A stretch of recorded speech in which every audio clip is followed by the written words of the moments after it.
critères ezali plénière est composée à chef à la confession religieuse. Oui, confession religieuse, dès que tu as un niveau IGECO, responsable de la gêne. Oui, confession religieuse, va vendre. Babandi kota la koyokana. Na bato bomonde. Mabe yango wana. Boto samibeko ya mboka na sens wana ezate. Batika batata bakambi ya mangomba o bazakuna basala musala na timia nyonso. Ambone difon basala musala. Bango soki basali vote esili.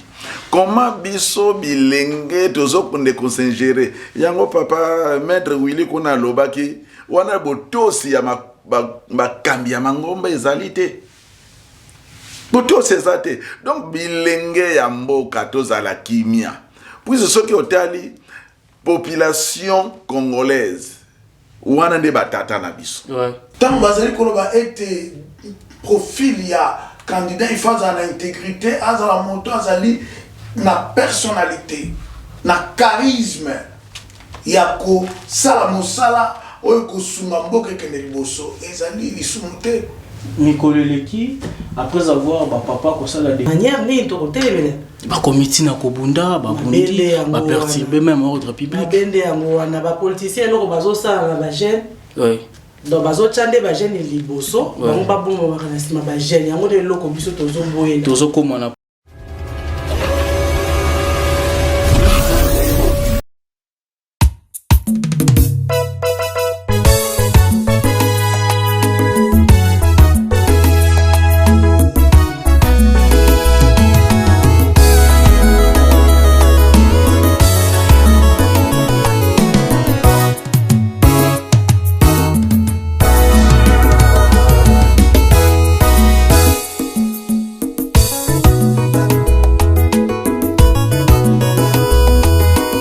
Messieurs et dames, bonjour, bienvenue dans face aux invités sur Goshen, cette télévision.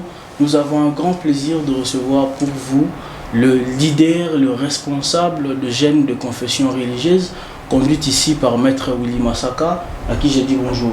Bonjour, monsieur le journaliste. Joyeux anniversaire d'avance. Merci. Vous vous portez très bien, je pense. Très très bien, en forme.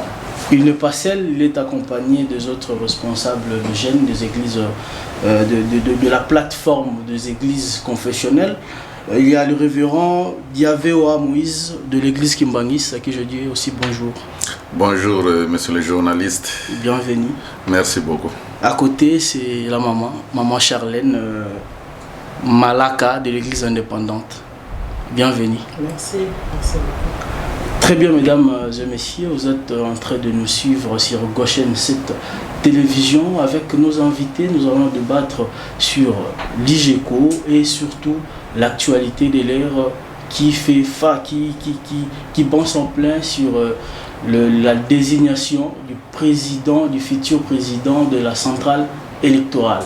Avant de passer aux échanges, je demande à la régie de balancer quelque chose et puis on revient tout juste après. Très bien, nous sommes de retour sur ce plateau. Maître Willy Masaka, avant de commencer, il y a de cela quelques semaines que l'Église catholique a perdu un pilier. Le cardinal Mosengo est parti. Qu'est-ce que vous avez retenu de cet homme? Qu'est-ce que vous avez tiré comme leçon dans sa vie religieuse et puis dans sa vie politique? Qu'est-ce que vous avez retenu de lui?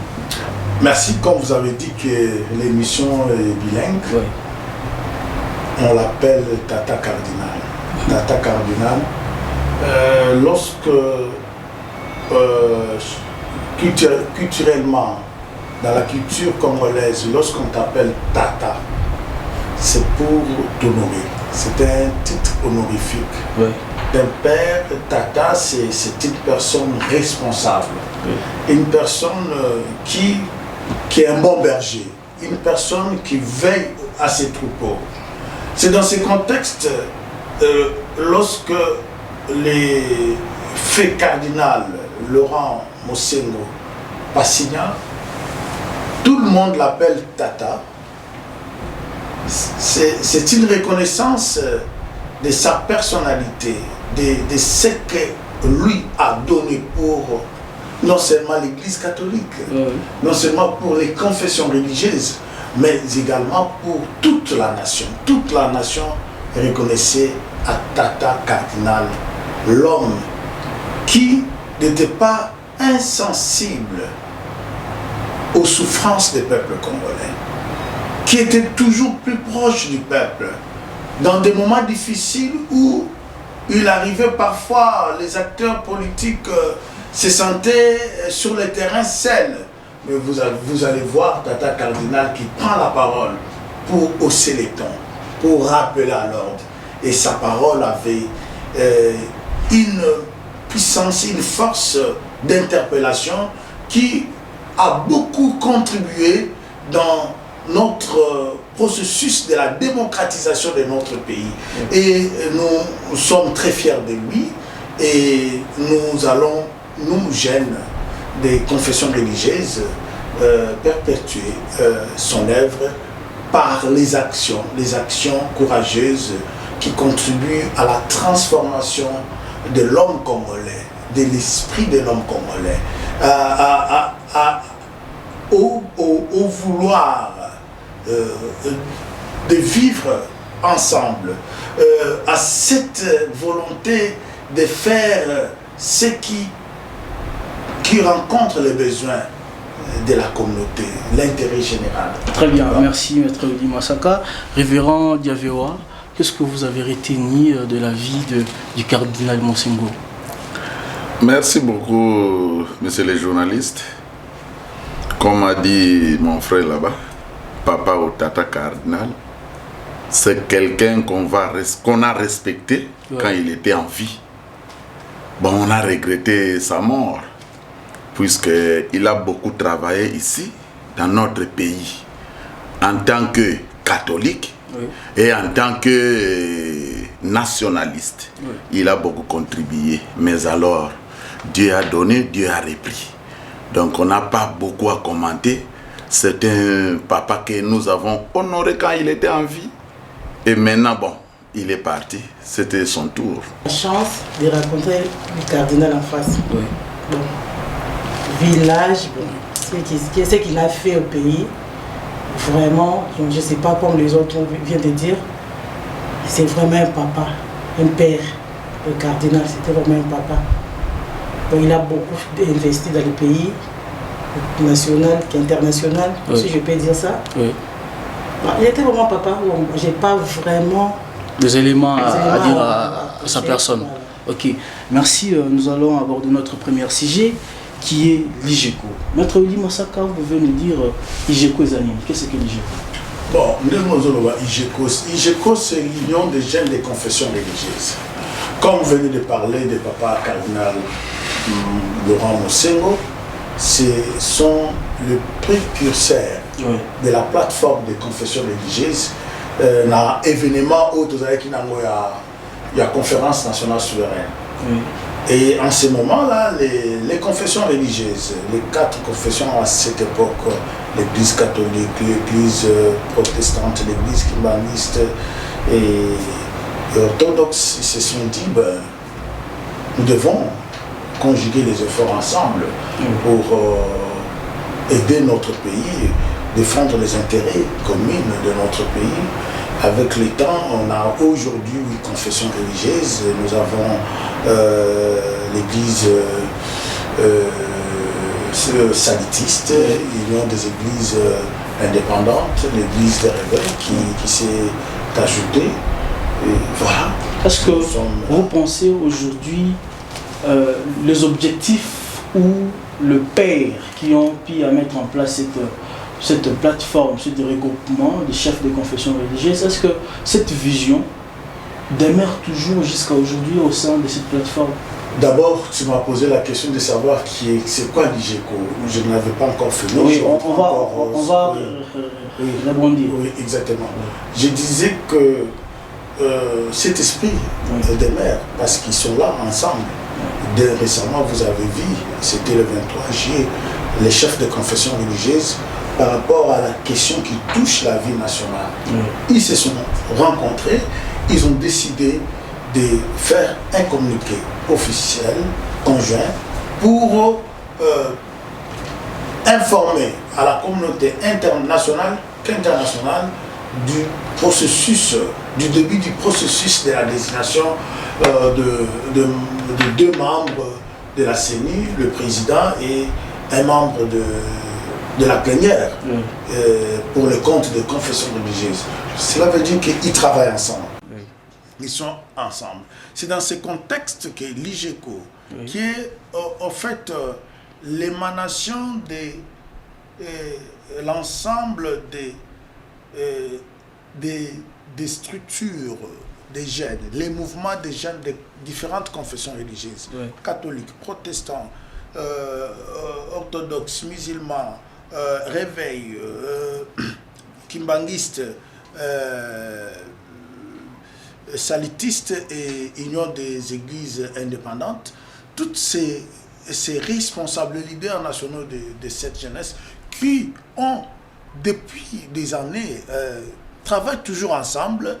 Ils se sont réunis pour redynamiser cette structure en mettant aussi des textes juridiques qui fait à ce que cette structure puisse fonctionner d'une manière indépendante pour devenir une structure auxiliaire et d'appui, de vulgarisation de la vision de nos pères de l'Église à travers la plateforme de confession religieuse et aussi une structure de veille, une structure qui rassemblait, une structure guide de valeurs, une structure qui doit encourager les jeunes de toute tendance politique, de toute tendance culturelle,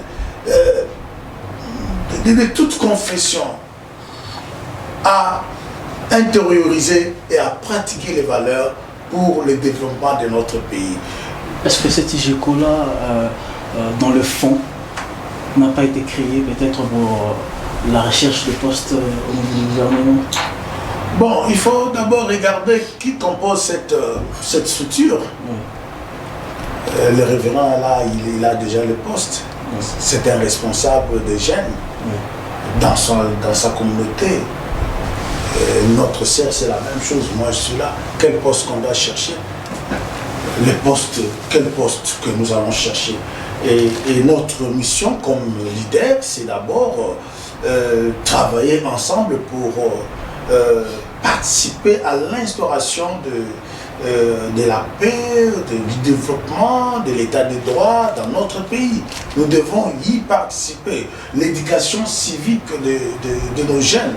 Et alors, comme tout citoyen, les jeunes qui ont des ambitions politiques, les jeunes qui ont non seulement des ambitions politiques, mais des ambitions de participer à la construction de notre société dans les différents domaines, de la vie. Notre structure sera une école de formation d'élite, une école de préparation des jeunes capables de devenir le cœur, le poumon de notre développement, de la stabilisation de notre pays. Très bien, maître. Alors, l'IGECO, quels sont les objectifs que l'IGECO s'est taillé pour la jeunesse de l'Église? D'abord, pour la jeunesse de l'Église, notre premier objectif, c'est de vivre la fraternité,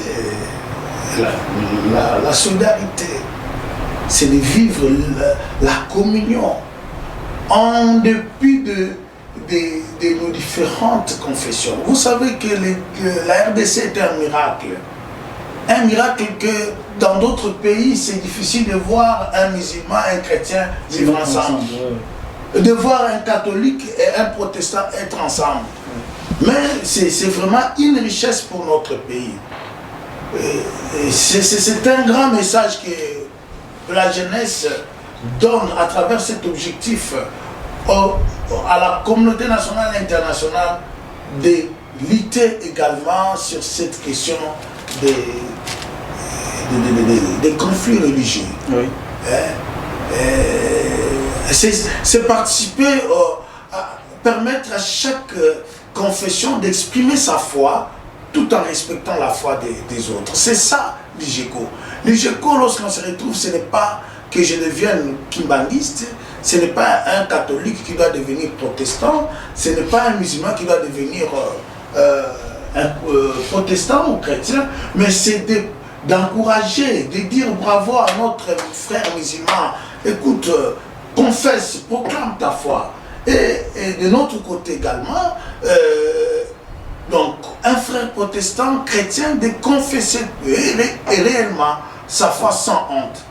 C'est ça le miracle de cette structure. Au-delà de l'Église, nos objectifs, c'est de participer à l'instauration d'un état de droit, à la paix, à la démocratie, au développement de notre pays. Donc, ce sont des grands objectifs, des objectifs que chaque mouvement à son sein professe et poursuivre. Et nous avons dit, pourquoi pas nous mettre ensemble pour matérialiser ces objectifs. Alors, quelles sont ces causes communes? Oui, quelles sont les activités que l'IGECO mène sur terrain pour mettre en place tout ce que vous venez de dire, l'état de droit et autres? Quelles sont les activités que vous menez sur terrain? Bon, l'IGECO n'a pas commencé à mener des activités aujourd'hui.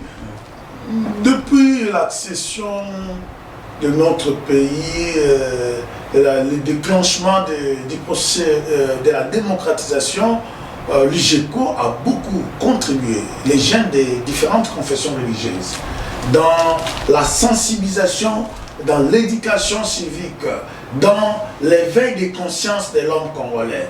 À travers les appels de nos chefs de confessions religieuses, les jeunes de l'IGECO ont beaucoup contribué pour la démocratisation de notre pays à travers les programmes de l'observation des élections, à travers le programme de la lutte contre le Covid. Aujourd'hui, l'IGECO travaille et nous sommes en train de participer à plusieurs programmes de la lutte contre le Covid dans le cadre du processus électoral, et nous appuyons également les efforts, les actions de nos chefs de confessions religieuses. Ok, très bien, Maître Midi, pour vos réponses à propos de l'IGECO.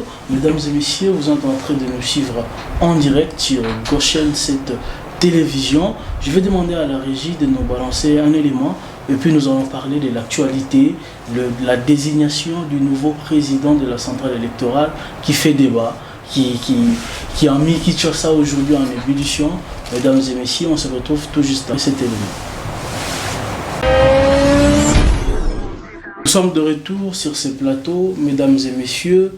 Nous allons aborder le deuxième sujet qui parle des actualités de la République. Mais cette partie, on va beaucoup plus l'aborder en lingala pour permettre à tout le monde de bien comprendre ce qui se passe actuellement au niveau de la République démocratique du Congo. Président Willy, il y a quelques semaines, ou presque déjà un mois, loi moko ndeko moko azwaki likanisi ya proposer loi. Loi ya moi lobi loi na ye alingi ko réserver ko batela accession na ba fonction ya minene pona ya bana ya mboka oyo balobaki na lopoto verrouillage de fonctions régaliennes ya mboka na biso. Et puis loi wana est créé débat mingi et kaboli bato na mboka yo étant que leader ya ba jeune, étant que coach, position na yo étant leader, to avis na yo, bino ba jeune, il y a ba confession religieuse, vous êtes où par rapport à la proposition à loi? D'abord, likambo ya loi ya bozobenga congolité, des pères et des mères. Oui. Pour na biso loi eza eloko mabe te. Loi osali ko protéger l'intérêt ya congolais ezali eloko ya mabe te.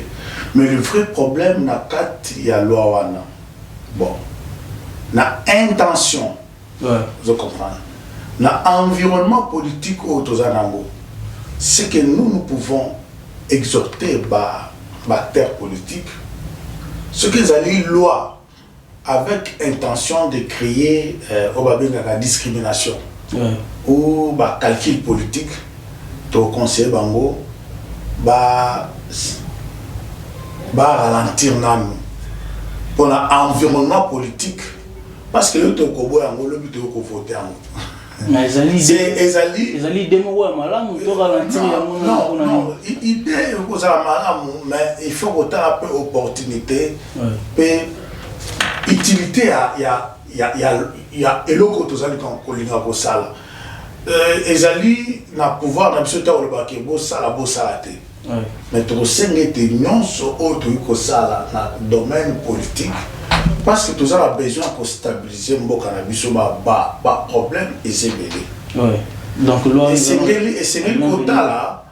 le quota là avec beaucoup de sagesse. Ah tous allez ko interpeller sagesse. Il y a ba acteurs politiques. Ouais. Il y a que eza kaka loi te eza ba makabebele ba politicien baza na moment ba benga na chuma ba coup na ndenge ba moment bazo beta. Bon. Ils ont le terrain dans un rapport de force. Ouais. Mais ils ont ça là, pour la coopération, mais basala battre la mboka cohésion. Parce que quand on a créé une union pour la nation, union sacrée.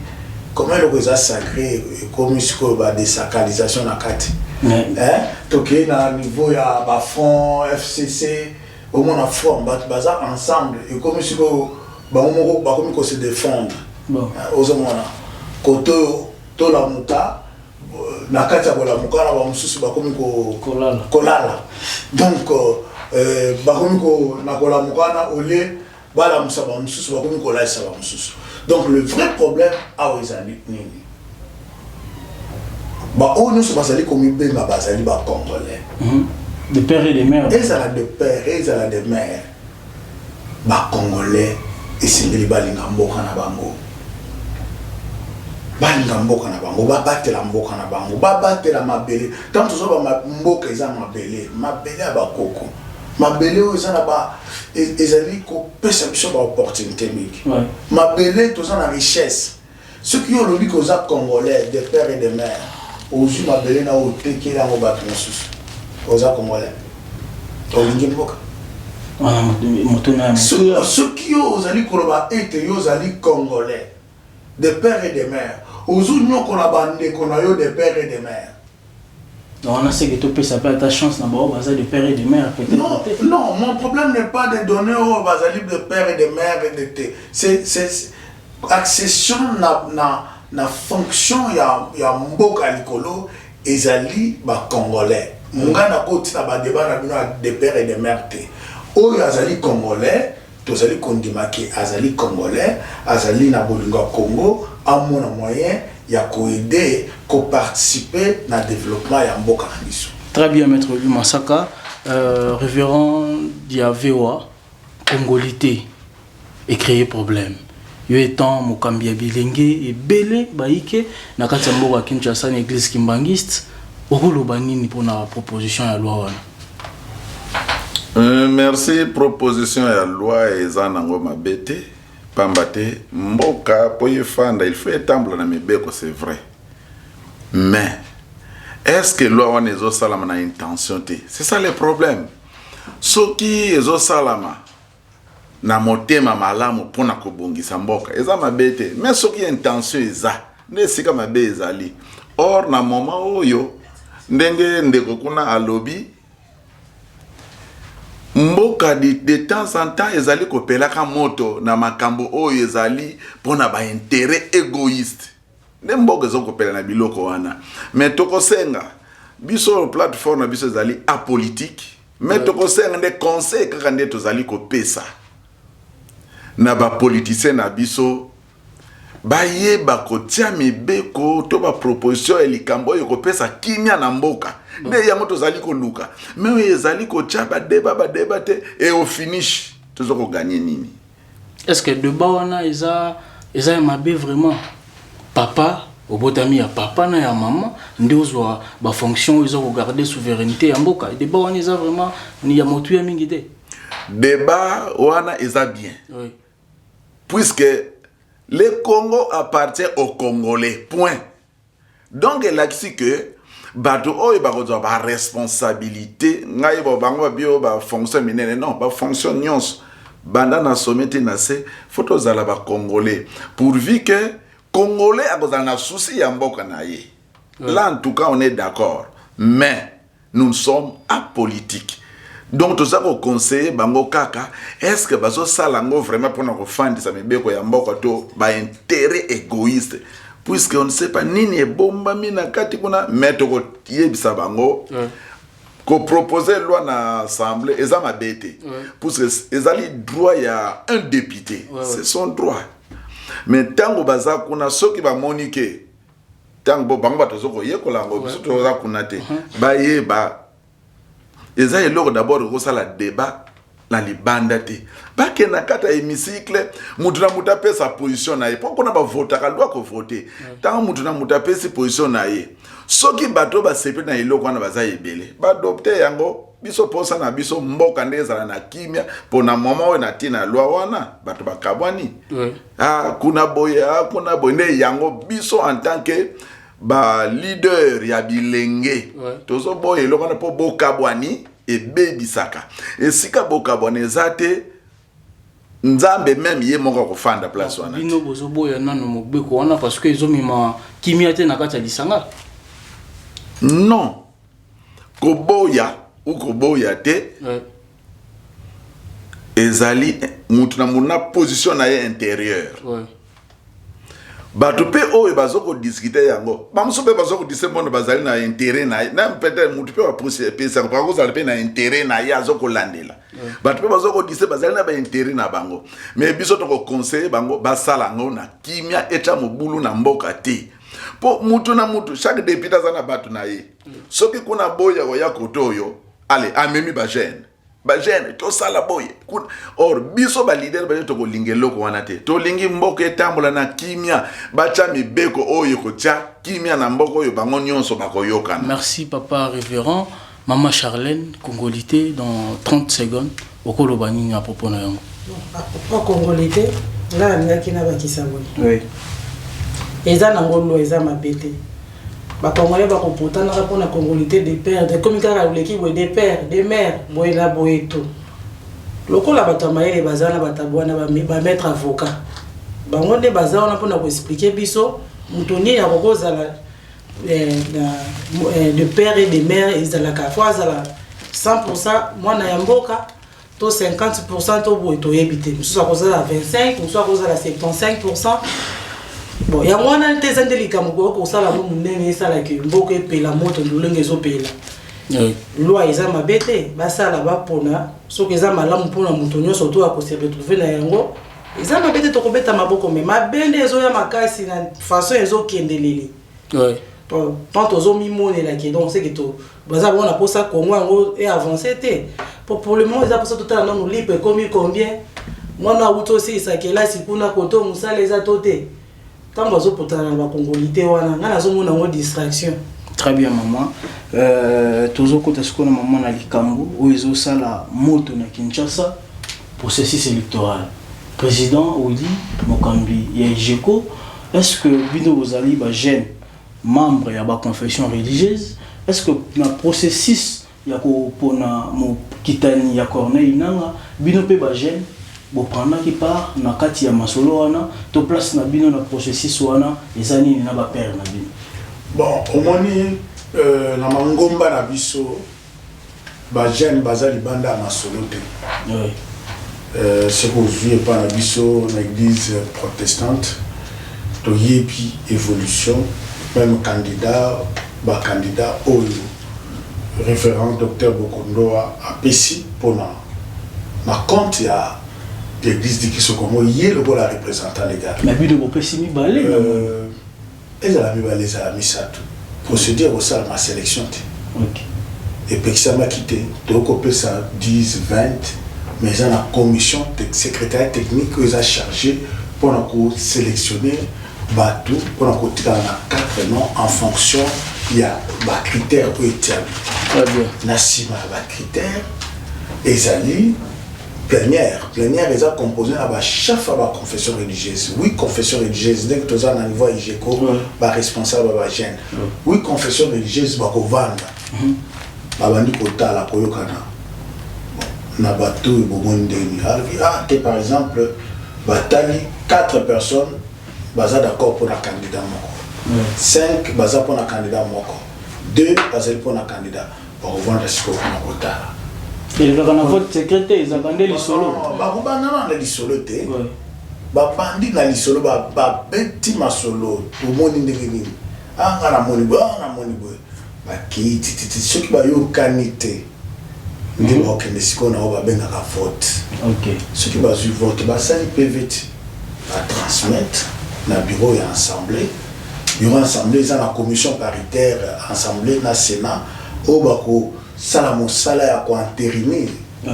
Mais la composante nous sommes à la confession religieuse. Si koyo pour un processus oyo bazana niveau nini bazana niveau ya kobeta masolo to masolo est similité et comité que na vote direct comme musika ba mosusu na poko to bozwa sangwa malamu ambia sika siko pona bino ba jeune profil nini oyo bozo komona moto oyo akokamba seni ya mbala oyo face à la lolenge ni profil ni no bino boko sepela pona moto acha pekini mais batata na biso molimo ba lobi déjà profil ni ba jeune ba pesa Jesus et na non idée na bino pe boko lo te batata biso peto lingi moto akoya azala taboye te omoni azala pa te lingi lokola biso omoni tant bazu profil ana tozali consulter avant avant comme on a profil ana tant bazo na kombo ya ba église. OK. Batata na biso molimo singi to respecter bango. Oui.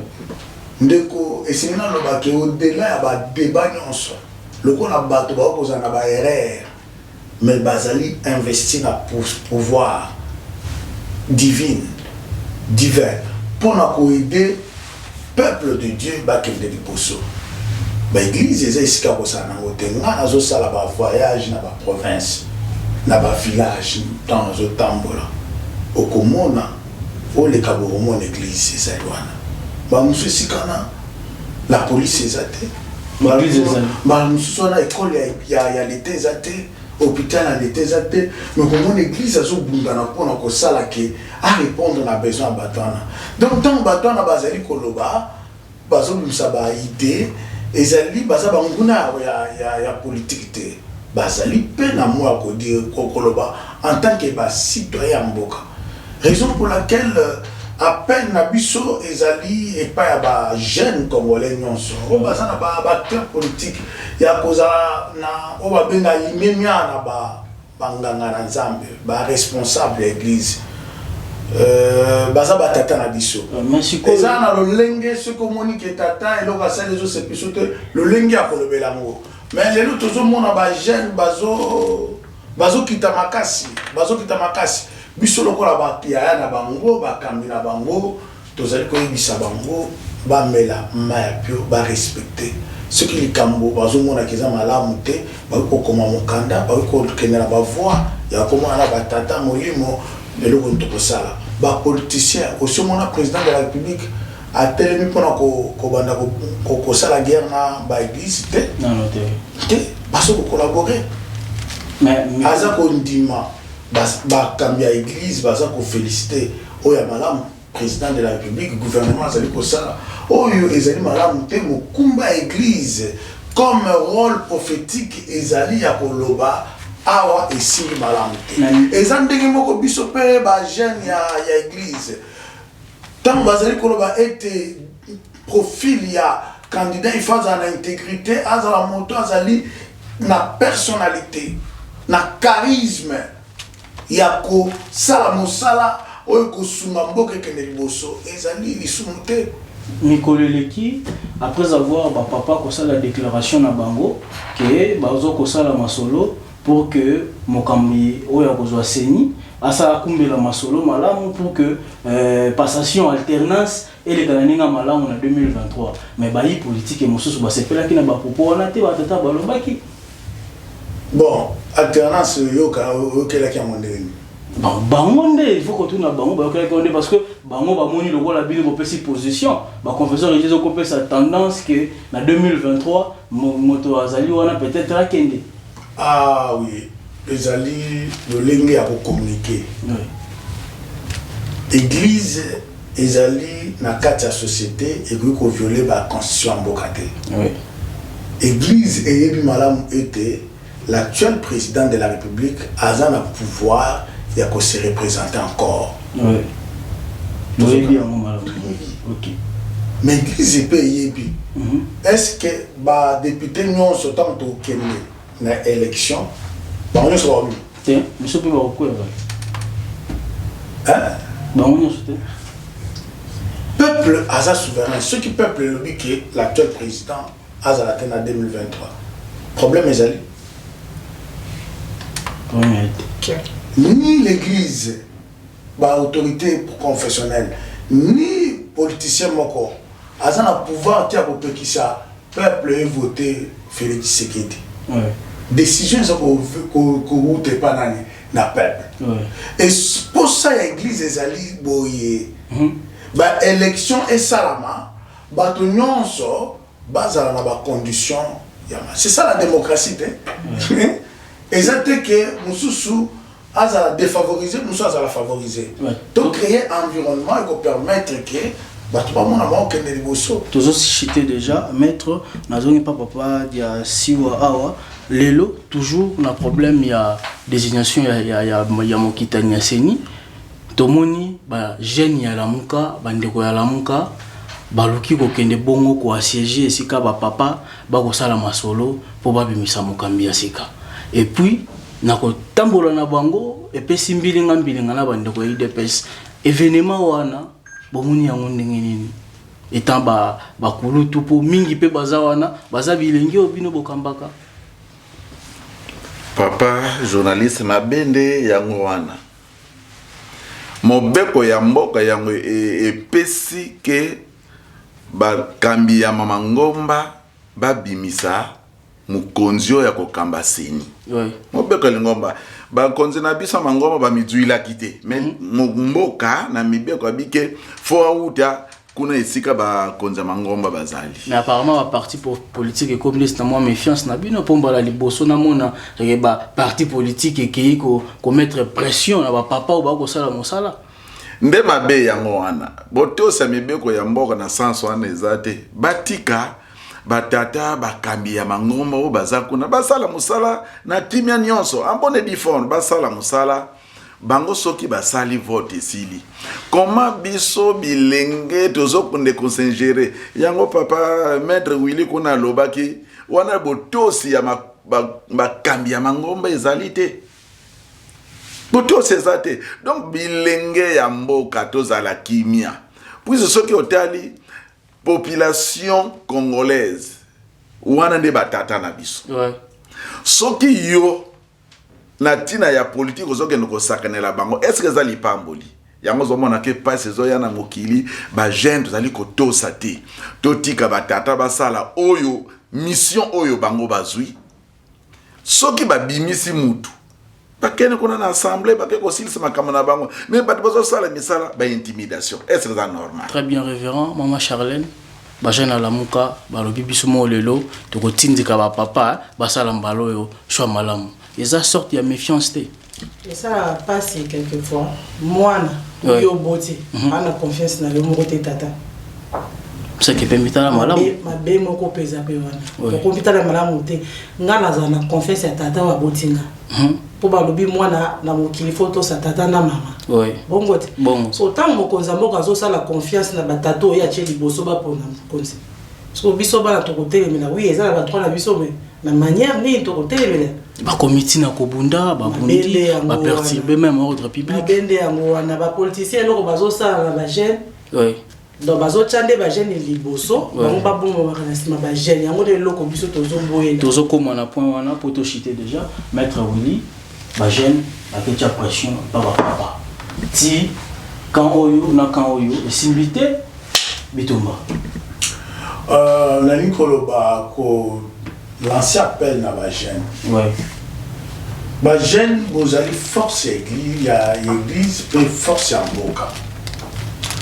Et ça n'a pas de problème, nous peut pouvoir nous voter à table manipuler la cabine.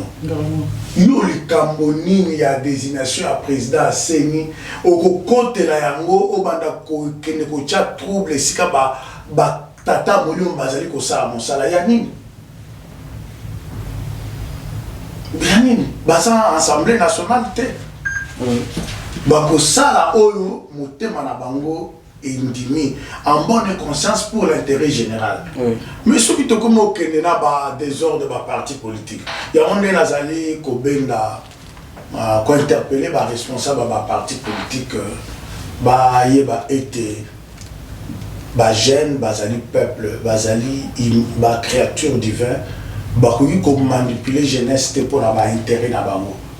Tant que les gens jeune, ils ont pas calcul politique na bango.